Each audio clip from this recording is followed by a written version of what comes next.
está en línea para conversar con nosotros Sebastián Campo. Él es el secretario de Bases Federadas y ex presidente de la filial Pergamino de la Federación Agraria Argentina.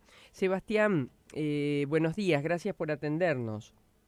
No, buenos días, gracias a ustedes por el comunicado, por llamarme y por darnos esta posibilidad que siempre aprovechamos, que es la de contar cuál es la realidad de los pequeños y medianos productores. Eso nos interesa mucho, porque, bueno, son trabajadores rurales y que la pelean, muchos son arrendatarios, otros tal vez no, pero que la pelean como cualquier pequeño o mediano comerciante o empresario, ¿no? ¿Cuál es la realidad de ustedes y estos 3 días de gracia los alcanzó o no? Bueno, es interesante arrancar por acá porque desde el 2008 para acá, sobre todo de aquel conflicto que atravesó el país, se ha homogeneizado una figura que es la del campo, bajo ese nombre justamente el campo, y se ha perdido una heterogeneidad que carga el sector, donde conviven grandes, enormes pulpos del negocio agropecuario. Me refiero a los pools de siembra, aquellos que trabajan 50.000, 60.000 o más hectáreas, los grandes latifundistas, se han mezclado con los que somos los pequeños y medianos productores, que nosotros económicamente nos sentimos identificados con las pymes, con el obrero, con el laburante, porque eso es lo que somos tipos de laburo que estamos en el campo y que la peleamos. Por eso es importante clarificar en este sentido y decir que no todo el campo es lo mismo, que por supuesto hay un sector que es oligárquico, concentrador y todo, y hay otro sector que es mucho más vulnerable,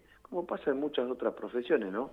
Pero es interesante siempre aclarar esta situación. Y con respecto a la segunda pregunta que me haces, si la medida que fue anunciada este lunes a la mañana por el vocero presidencial Manuel Adorni llegó a los pequeños productores, la respuesta es rotunda y es no. No llegó a ningún productor. Esto fue una medida que claramente estaba consensuada con el sector exportador, que nosotros creemos, estamos seguros que hubo una información de privilegio que estos señores han manejado y que en un pestaneo se hicieron de 7.000 millones de dólares el gobierno nacional, cediendo 1.800 millones de dólares en concepto de retenciones, pero a los pequeños productores la vimos pasar y siempre nosotros con la nieta contra el vidrio. ¿Cómo es la realidad de ustedes? Me refiero a esto porque algunos, y bien de alguna manera vos lo mencionabas, bueno, cree a veces el gran público que, bueno, sos del campo, estás salvado, ¿no? ¿Cuál es la realidad? Creo que en una época atrás, el otro día me corregía alguien, se hablaba del quintal, ahora creo que es el precio, hablo de la soja, por ejemplo, ¿no? Es por tonelada, ¿no?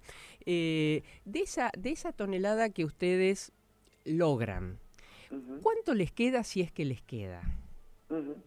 Bueno, se sigue hablando en quintales, ¿eh? Yo no sé Se quién sigue te hablando. corrigió. Bueno, mi Sí, papá sí, hablaba sí. del quintal, por eso lo digo. Sí, se habla mucho del Ah, quintal. De hecho, nosotros acordamos los alquileres, los arrendamientos de los campos en quintales de soja. ah, Aclarémosle a la audiencia que es una unidad de medida, digamos, un quintal son 100 kilos, claro. digamos, no más que eso. Sí, sí. Pero se sigue hablando de quintales. Mirá, hoy los números son muy variables porque dependen de varias variables, digamos, sobre todo las de mercado, porque los precios de los commodities se rigen por los precios de Chicago, digamos, la Claro. soja, el maíz, el sorgo, el trigo, la arveja, tienen precios internacionales y que uno cuando va a la cooperativa o al acopio deja un orden de venta y se vende al precio que el mercado indica. No es como otro producto donde dice, bueno, yo fabrico sillas. Bueno, mira, yo gasto tanto Ah, en caño, tanto en tapizado, tanto en madera, no sé qué, y a mí la silla me sale X, bueno, le pongo X más Y y la vendo. En el caso del campo no pasa eso, uno se rige por los mercados internacionales, con lo cual es muy variable, porque por ahí vos tenés una sequía en Estados Unidos que te impacta en el precio, o tenés que se puso llovedor en Rusia y eso impacta en el precio, o tenés que los farmers estadounidenses sembraron mucho maíz y eso impacta en el precio, o sembraron poco, o Brasil salió al mercado fuerte e impacta en el precio. De hecho, vos fijate que esta medida que toma el gobierno de Argentina, que provoca esta inyección de soja en el mundo, hace que el precio se deprima, con lo claro. cual con lo cual nuestros márgenes dependen mucho de esos mercados que son volátiles y que son imprevisibles, porque me acuerdo cuando se desata la guerra Rusia-Ucrania, tiene impacto sobre el precio del trigo de manera inmediata y algo totalmente imprevisible que eso vaya a suceder. Con lo cual, año tras año nosotros como que jugamos a la ruleta en el esquema productivo porque no sabemos a cuánto vamos a vender. Por ejemplo, yo esta semana, perdón, que está terminando, estaba sembrando maíz. Si vos me preguntás a qué precio voy a vender el maíz, puedo tener alguna orientación, pero la verdad es que depende de lo que pase en el mundo desde acá hasta marzo, que es la fecha de cosecha, ¿sí? En estos casos entonces los márgenes son muy variables porque por ahí la pegaste, el precio subió, pero por ahí no, el precio bajó. Y además nosotros dependemos mucho del clima. Si el clima nos acompaña, tenemos una buena cosecha, eso hace que todo se licúe un poco más y que el margen sirva. Y el tercer punto, o sea, mercados internacionales y clima son los dos primeros puntos. Y el tercer punto es el arrendamiento del campo. Nosotros en general somos arrendatarios, nosotros pagamos un alquiler por el uso de la tierra y ese valor es fijo y se paga en quintales de soja. Ahí tomo la palabra quintales. Sí, sí, sí. Entonces, ese costo sí es fijo para nosotros y la verdad que en ese caso el número para el pequeño y mediano productor es muy chiquito, muy finito. Por eso nosotros decimos que necesitamos políticas públicas que nos protejan de los grandes pools de siembra que vienen alquilando los campos y lo hacen de una manera muy desleal para con el pequeño productor agropecuario. Otra de las cosas que se vio es que estos grandes pools de siembra o acopiador o lo que fuere, que sí estuvieron avisados e aprovecharon de esas 72 horas de gracia, no tenían el bien físico, no tenían la soja en mano. Yo no sé si ya la tenían comprada o no, o en todo caso, ¿tienen alguna chance de negociación el productor que le venda para esta gracia que ya ellos obtuvieron o no?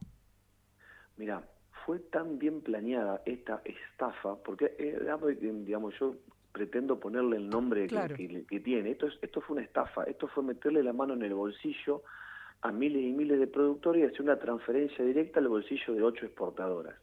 Le dieron 12 meses para que busquen la mercadería. Vos imaginate, me decía una productora de Junín, colega y amiga, me decía, Seba, hay que hacer una protesta y no vender soja. Y yo le decía a Roxana, que Sí, una sí, compañera que sí. quiero mucho, le digo, Roxana, ¿sabes lo que pasa? Que la hicieron tan bien, que la hicieron a fin de septiembre, que es cuando nosotros estamos arrancando la siembra de la cosecha gruesa. Nosotros estamos obligados ahora a ir vendiendo, los que tienen todavía cereal, para ir pagando el Claro. gasoil, el fertilizante, la semilla. Nosotros tenemos que pagar insumos, con lo cual estamos obligados a vender. Ahora, claro, entonces, imagínate este negocio. Una exportadora no tiene la tenencia física de la soja, pero ya la vendió sin retenciones y ahora nos compra a los productores con retenciones. Claro. O sea, el margen de ganancia es abrumador, la transferencia de dinero, la concentración del dinero de 50, 60 mil, 70 mil pequeños productores a 8 exportadores es impresionante. Por eso el título que nosotros le damos es que es una estafa, es la estafa más grande de los últimos 50 años al agro, seguro. Vos fuiste presidente de la filial en Pergamino de la Federación Agraria Argentina. ¿Seguís ligado a la Federación Agraria? ¿No?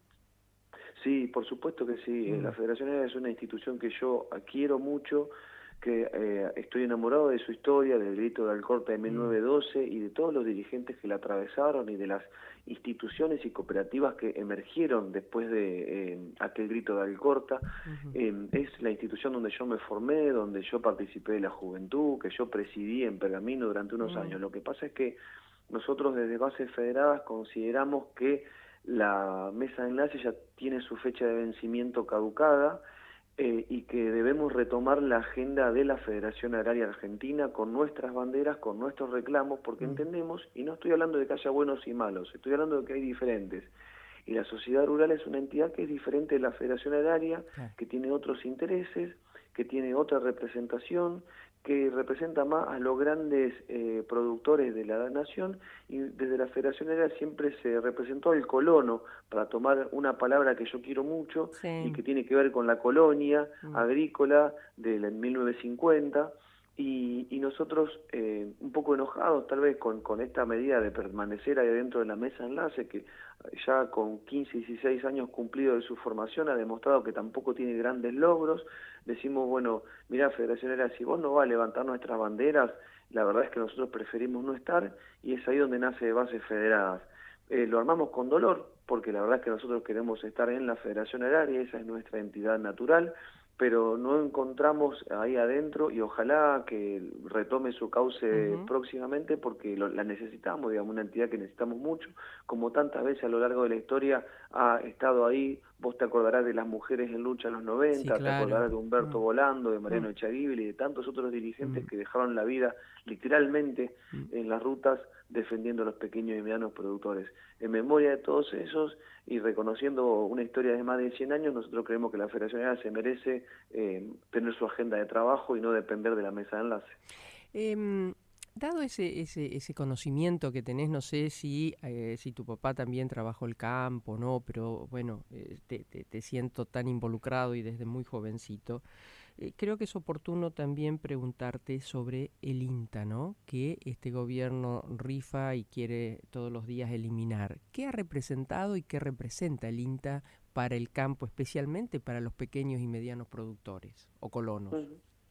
Bueno, primero te respondo sí, yo soy hijo de familia chacarera, mi abuelo era puestero del campo, mi familia no tenía campo propio hasta la década del 70, donde se logran comprar 50 hectáreas, mi abuelo y su hermano, y vivían en un ranchito de barro en el cual vivieron hasta el año 1974.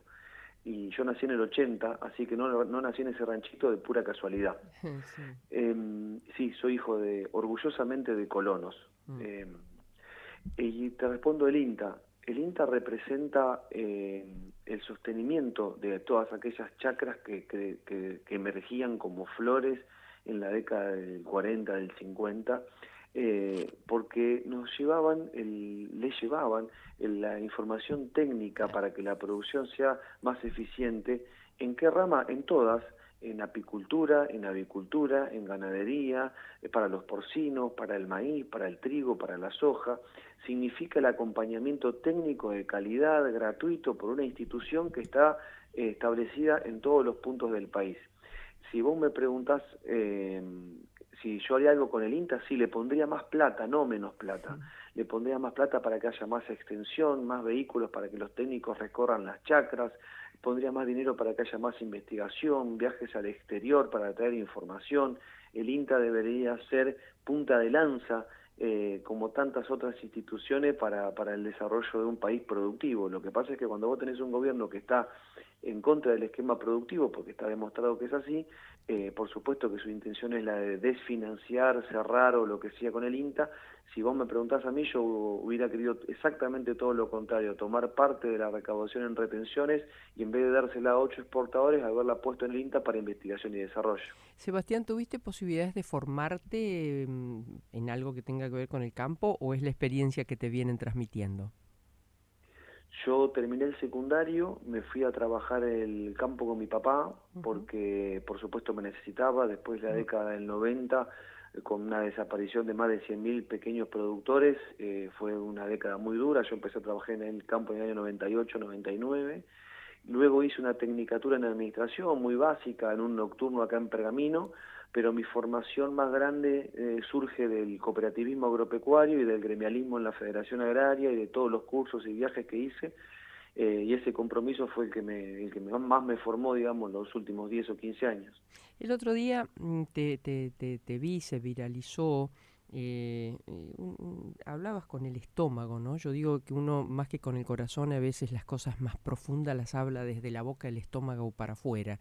Y vos le Ujú, decías que era hora al campo, a tus pares, digamos, de despertar. ¿Crees que ujú. esto que ha ocurrido, esta estafa para con ustedes que ha ocurrido en esta semana que está terminando, tendrá un despertar? Yo primero te voy a responder con una frase de esperanza. Yo espero que sí, Mm, yo deseo que sí.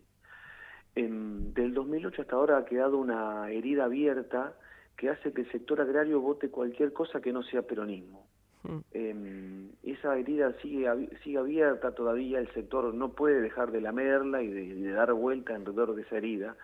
Sin embargo, hay que hacer análisis objetivos y si acabamos de vivir una estafa, por más que no nos guste, por más que el sector haya apoyado este modelo y por más que haya un nivel de tolerancia que yo la verdad es que no he visto, porque no es la primera vez. A ver, yo te debo recordar, este gobierno abrió la importación de productos alimenticios y hoy se venden naranjas de Egipto en las verdulerías de Argentina, cuando tenemos productores cítricos en quiebra en nuestro país. Se abrió la importación de carne de cerdo, y estamos comiendo carne de cerdo de Brasil y de Sí, Estados Unidos, sí. cuando tenemos productores de porcinos de excelencia en nuestro país Mm. en quiebra también. Entonces este gobierno viene demostrando ya los dientes hacia todo el sector productivo, y el sector productivo viene tolerándolo. La verdad que yo me cuesta entender bien el porqué. Yo lo que espero es que después de esta semana, con algo tan brutal, se despierte y diga, che, no, bueno, mira, pará, hasta acá llegaste, que clave el taco, como decimos en Mm. el campo, y que empiece a empujar para el otro lado.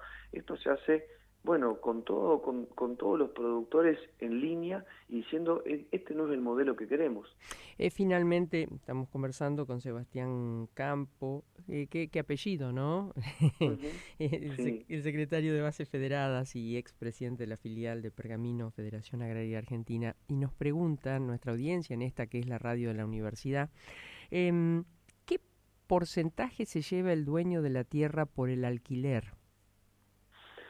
Sí, mirá, si hablas de porcentaje, si el alquiler que es a porcentaje, que se utiliza muy poquito. Mm, Antes era lo más común que el campo mm, se alquile en la parcería.